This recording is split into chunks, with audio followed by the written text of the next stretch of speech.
Hey, so before the video starts, quick disclaimer. Everything in this video is not confirmed for Ultrakill, and all of the art shown in this video was made by someone else from the community. I did not make any of this art. Unless it looks like it's from MS Paint, then I did make it. Hey, so you know how it's spooky month? Actually, this video is probably going to come out after October because I don't have enough time to work on it, and I'm also kind of lazy. But, what's scarier than the fear of the unknown? So I'm going to alleviate that fear and talk about what the community thinks will happen in the future of Ultrakill.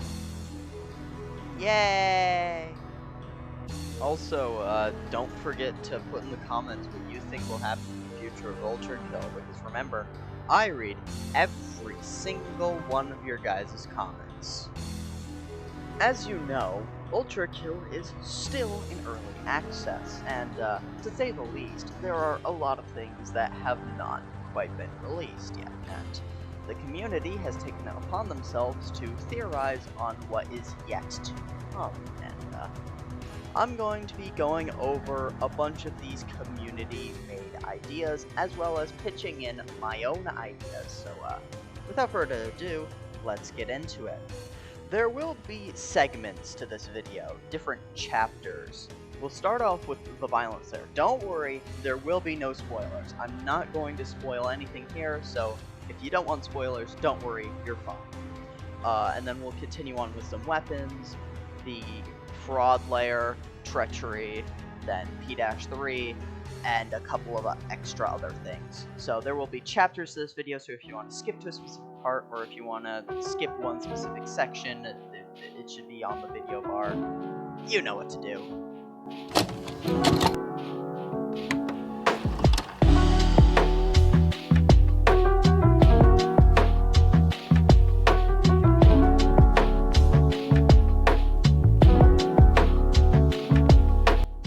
Now, I have already made a full 2 videos on the violence layer, both of which are actually now outdated, but you know what, that doesn't matter. Go watch them, they should be in a tag in the top right corner.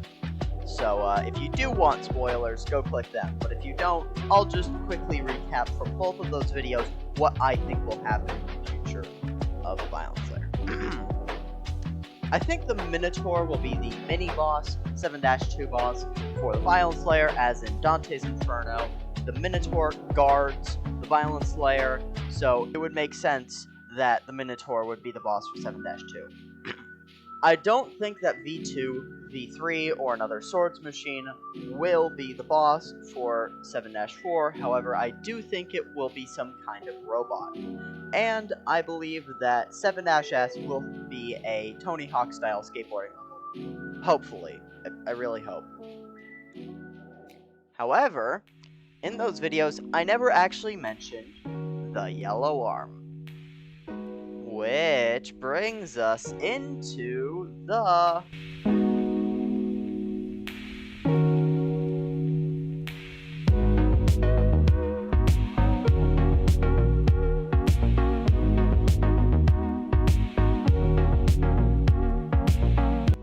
Now, the yellow arm is a lot bigger of a topic, and there are plenty more ideas for the yellow arm. Now, most people agree that we will get the yellow arm in 7-4. However, I'd like to bring up the fact that we still don't really know anything about the fraud layer. So, consider that we may get the yellow arm from fraud layer, though it is semi-unlikely. Also, yellow arm is called the gold arm, so that as well. But anyway, one of the most prevalent theories for the yellow arm is that we will defeat Gabriel and gain one of his swords, Justice or Splendor, maybe even both. This is a very unique concept. However, I really don't think this is likely, as it makes sense that we will fight Gabriel in 9-2, and by that point in the game, the need for a final arm would be basically useless outside of the cyber grind. So, I'm disproving the Gabriel theory. Other ideas are that we get Swords Machine's sword, or maybe his entire arm as the yellow arm. Other ideas include a kind of BFG type weapon arm, or a type of arm where you suck up a bunch of projectiles and then shoot them out as one big blast. And there's plenty more ideas like this coin arm. However, the craziest one I have seen is that the yellow arm would allow you to traverse different timelines. This is the craziest concept, and honestly, I'm wondering what kind of drugs the person was on who made this idea.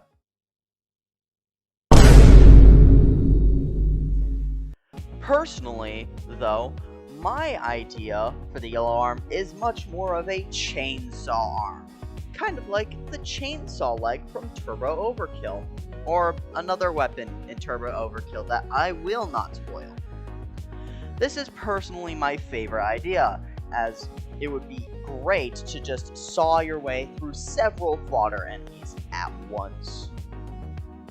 Of course, there is more to discuss than just the yellow arm. One of those things being the alternate variant. Which, I'm actually just going to skip the next part.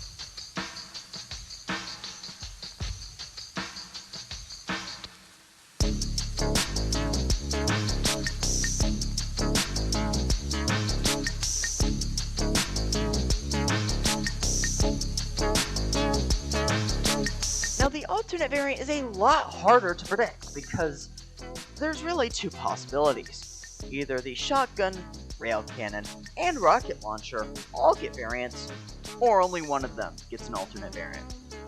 Now, if only one gets a variant, then I think we can rule out the rail cannon, as, well, it's already powerful enough, and it having an alternate variant would be extreme, to say the least.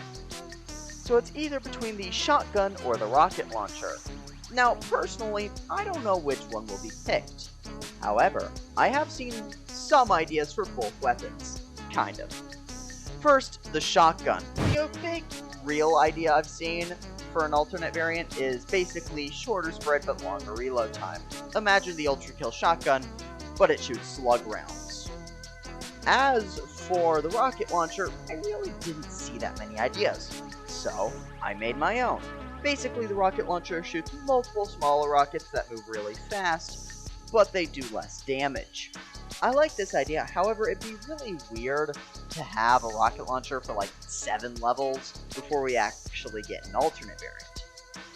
As for the rail cannon, I found an interesting idea where the rail cannon becomes a sniper rifle, and you can only shoot when you look through the scope, and while looking through the scope, enemy weak points are highlighted, and the more often you shoot enemy weak points, the slower the reload time is. I really like this idea, but I don't really know how it would fit into Ultrakill, because you have to look through the scope. I don't know, it's just kind of like iffy for me. And of course, the next part for weapons are the red weapons. You get the point, cool transition, haha.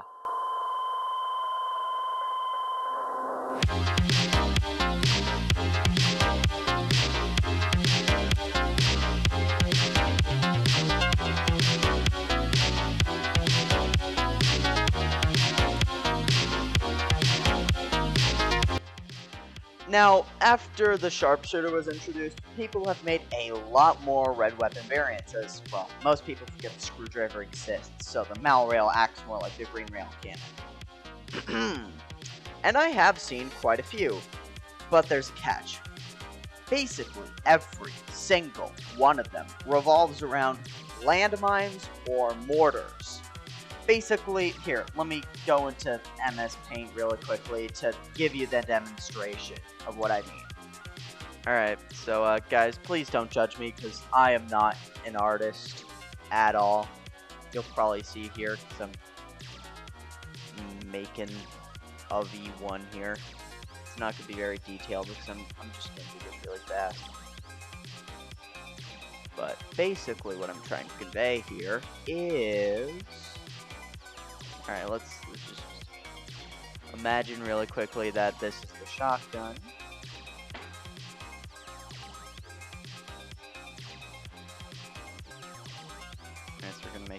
here, trying to make a kill. No, don't judge. Again, remember, I'm not qualified as an artist. So basically, what I'm trying to convey here is kind of shotgun shoots out, I don't know, projectile, and basically projectile lands on the enemy, or it lands on the ground right here. And basically, after a set amount of time, or with probably another left click or right click, I don't remember. With another click of the mouse, it explodes and kills every enemy in sight in the area. Boom. You get the point, right? You get what I mean? Yeah, that's literally every single red weapon variant. That's it. That's every single one I found. Now don't worry, not all of the ideas were just landmines. Well, the shotgun, all of them were just landmines. For the nail gun, I saw one where it basically shoots out barbed wire, and for smaller, weaker enemies, they just get stuck in it and completely immobilized. Which, you know what, really cool. And for the rocket launcher, basically, it's kind of just like the same thing, but like, basically you shoot out a sticky bomb instead of a landmine, and you detonate it whenever you want instead of on like a timer. Basically, just imagine Demo Man from TF2's sticky launcher. Now, my ideas for the red, for all of these variants, basically, for the red shotgun, I'm imagining a flamethrower, because I want a flamethrower, an Ultrakill, kind of. For the nail gun, I'm imagining a big nail, basically simply for the alternate variant, but basically shoots out big nail. And for the rocket launcher, it's kind of just the same thing as my alternate variant idea. It basically just shoots out a burst of 3 rockets like the overheat nail gun, basically. So personally, those are my ideas. Of course, there's one more weapon-related topic that we need to cover, that being potentially a new weapon.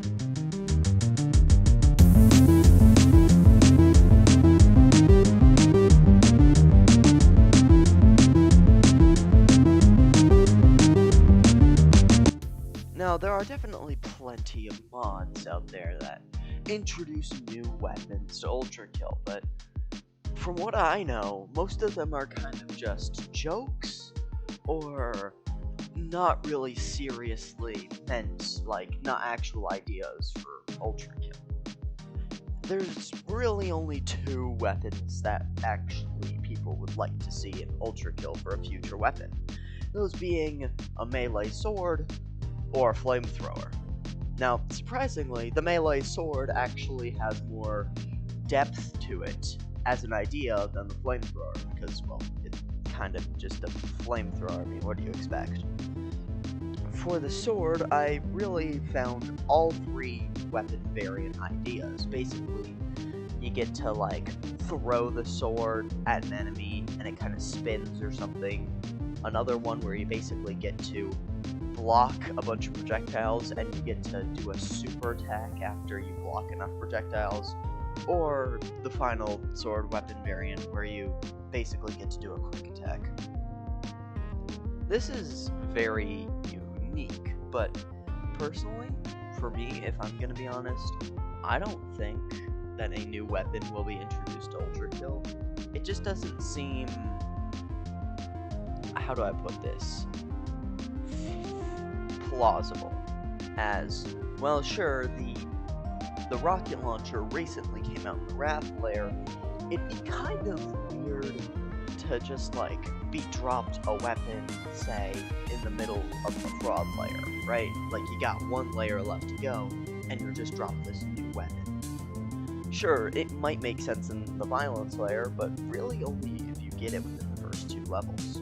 But personally, if I was to go for one, I'd pick the flamethrower. Anyways, now that we're done with weapons, we can move on to the fraud layer.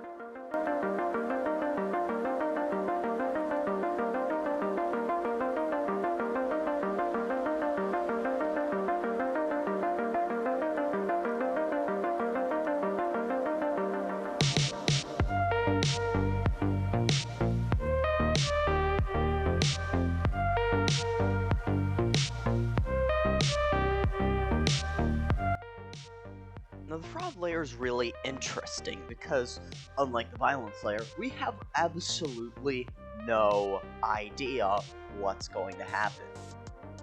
And the real only ideas that we've seen from the community is these fraudulent custom levels made by Spelunky. Go check out his channel. He's really cool. Like, subscribe. You know what I mean, right? Anyway, that's really the only concept for fraud we've really seen, and it's kind of just like black and gold everywhere. I would like to pitch in my personal idea of what's going on. Now, in Dante's Inferno, fraud is split up into 8 different trenches, if you will. Each trench represents a different part of fraud, like being a governor or stealing, right? Personally, there's 2 options for me. Either 4 of these trenches are cut out and only 4 of them really make it in to the actual fraud layer for Ultrakill, or my personal pick is that each half of the level is going to be different. So the first half of 1-1 is the first trench, the second half of 1-1 is the second, and so on and so forth. Until 4-4, you start off in the first trench, you leave, and then you have to fight the boss in the final 8th trench or whatever. Or maybe you chase the boss through the 8th trench, which would be a really unique concept. Kinda cool. But personally, we don't really know that much about it. We don't even know what will come from this layer, what new enemies, or whatever. But personally, I think that it's going to be, like the violence layer, a lot more experimental, right? That's kind of just my whole, theory for Act 3, is that it's going to be a lot more experimental than the other 2 acts, right? But those are my theories. Go check out Spelunky's channel, watch his videos. He's made a really, really cool concept for the fraud layer that I absolutely adore.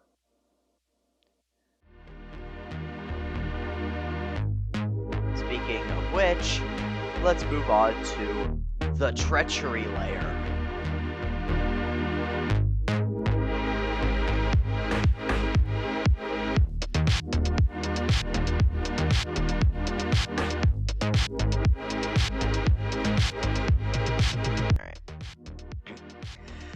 If you thought that there were few and far between ideas for fraud, well, there's even less for treachery. I mean, there's a couple of concepts, but all of them really focus around Dante's Inferno, and what Dante's Inferno says for treachery is that everybody's frozen up to their waist. So, it seems very likely that treachery is going to be a bunch of ice levels. So, yeah, not great. Hopefully the ice isn't too bad and not so slippery like other games. We do know, hopefully, that Gabriel is going to be the final boss here in Treachery. You fight him. We don't know what the outcome is, but no matter what, Gabriel dies, and that's it. There have been some speculations that I've seen that Treachery is going to actually have a 3rd extra level, not P-3, but like a 3rd level where you fight, where you basically fight Lucifer or something. But it doesn't seem very likely because the trend for Ultrakill layers is 4-4-2. And so it would make sense that Act 3 follows the same trend of 4 for violence, 4 for fraud, and 2 for treachery. But that's about it. And, well, I know what you guys are all here for. You're here for the P-3 speculations. So, let's not waste any more time.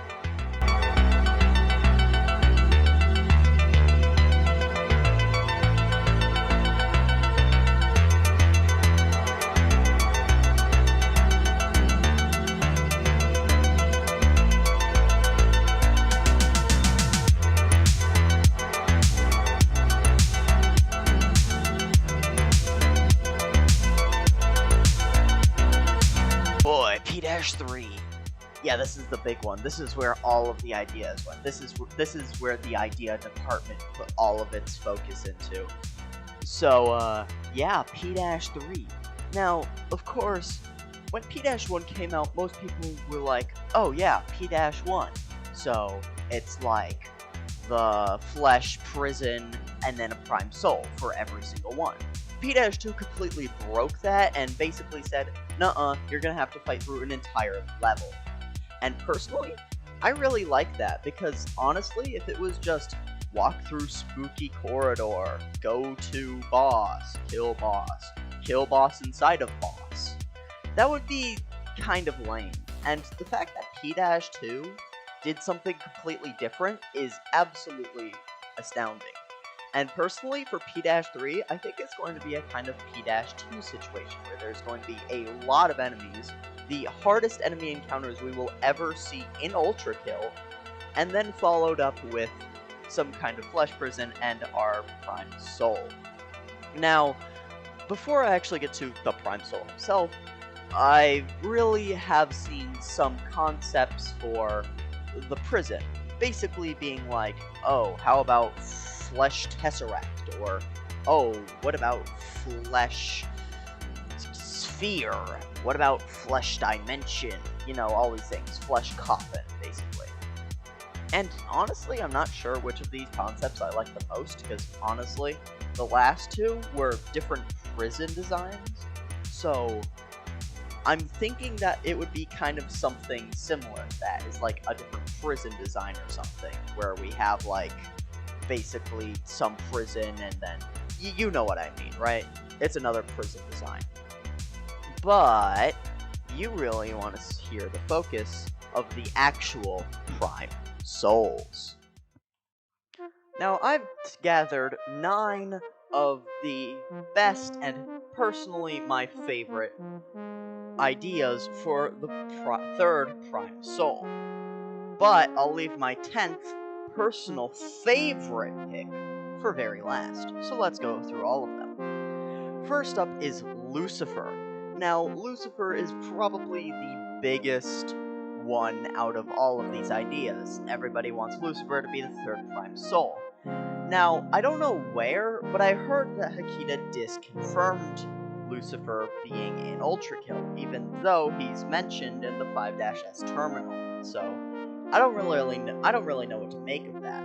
Also, I heard that according to Ultrakill lore, angels and demons cannot manifest souls, and only humans can. So, I'm not quite sure how I think of that, but I still think that Lucifer Prime, especially in his kind of opposite of Gabriel suit-ish, whatever you call that, armor, whatever. If he was in that kind of armor, it would be actually awesome to just fight him like that. The second candidate is Prometheus.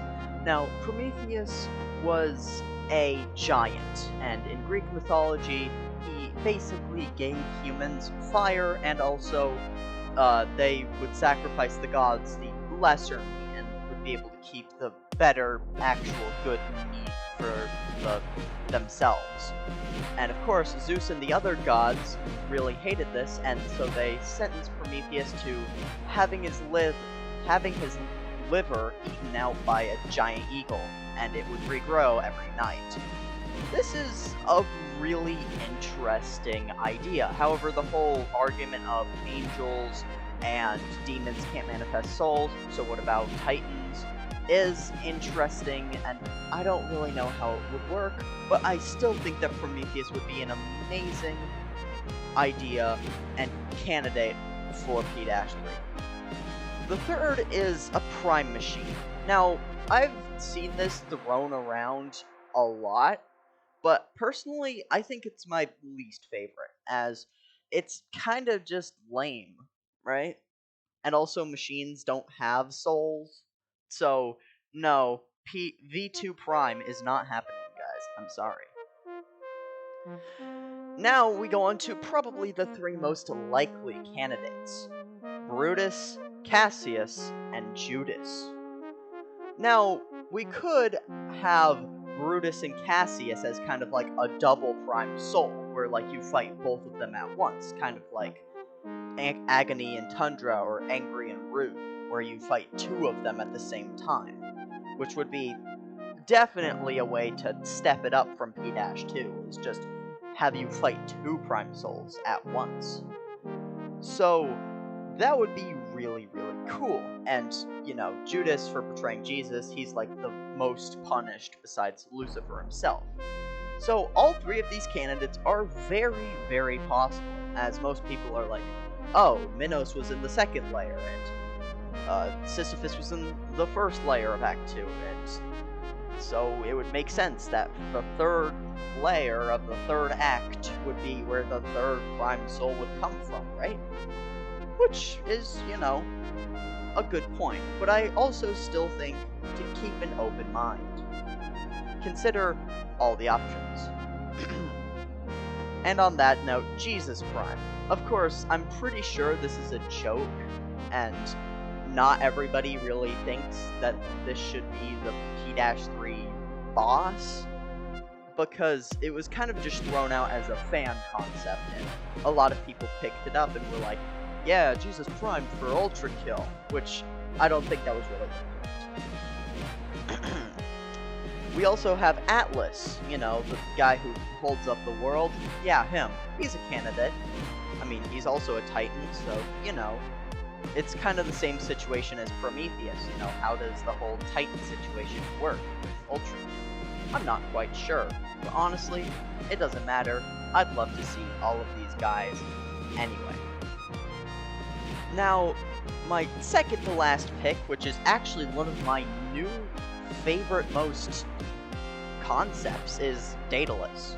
Basically, the idea is that Daedalus created, or at least started, the creation of machines, and since machines are completely wreaking havoc on Hell, and, well, maybe Heaven, probably not, Daedalus would definitely be punished, and probably thrown in the Treachery layer for his crimes.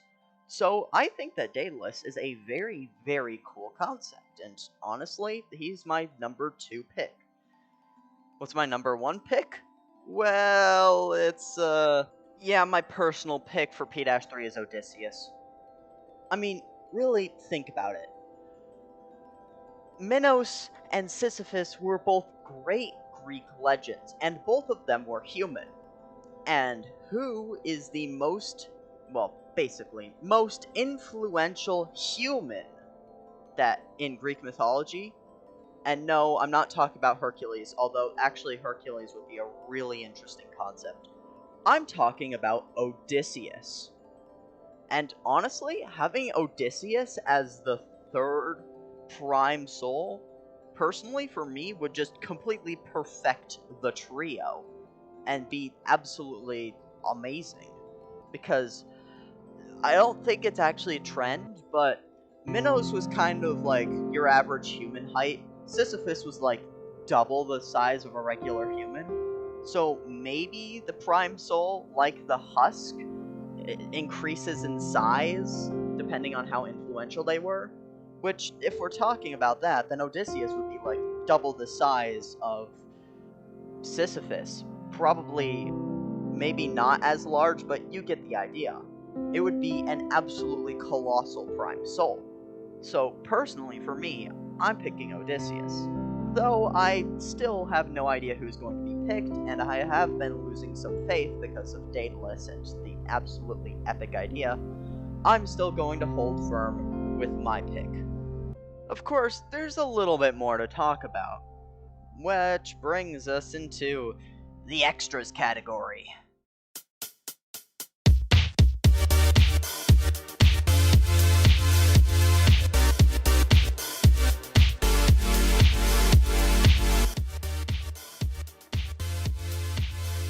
Now for this last extras part, I'm really gonna just talk about some random extra things that I didn't really figure out we're gonna put in the video, so you know, these are just extra things.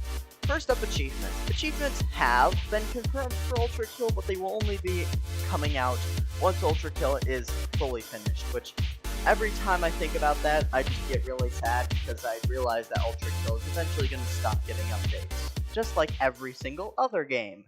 Think about that. Isn't that great? Anyway, after getting you depressed, I would like to talk. God, I'm sorry. I'm sorry. I really am. Achievements are going to be really cool, and honestly, I don't know what's gonna be the next achievement, right? I don't know. Like, is Maurice gonna be achievement? Like, hitting a Maurice style? I don't know. The major thing for this extras thing is going to be encore levels. Now, apparently, encore levels are coming to Ultrakill, even though I haven't seen any definitive screenshots or proof. But I've heard that basically, you know, encore levels, you'll be able to go through the levels you know and love, but with different enemy placements, and also, hopefully, radiant enemies. Which would be really cool to just go through the entirety of Ultrakill again, except with new experiences all around. So, hopefully those will be coming to Ultrakill, although I haven't seen anything about it. Lastly, I'm pretty sure that the Cyber Grind is at least going to get one more update before Ultrakill is completely finished. You know, just to, like, add some extra, patterns, and maybe, you know, like, add some new things to it. I don't know, but I'm pretty sure there's going to be at least one more update to the Cyber Grind. Also, yeah, for the fraud layer, for the secret level, I want it to be like either Balloons TD6 or Civilization. That would be kind of cool, right? Right, guys? Yeah, definitely. Anyways, see you guys later. I'm really tired. It's the 31st, and I honestly don't know when I'm gonna get this video out, so please like and subscribe.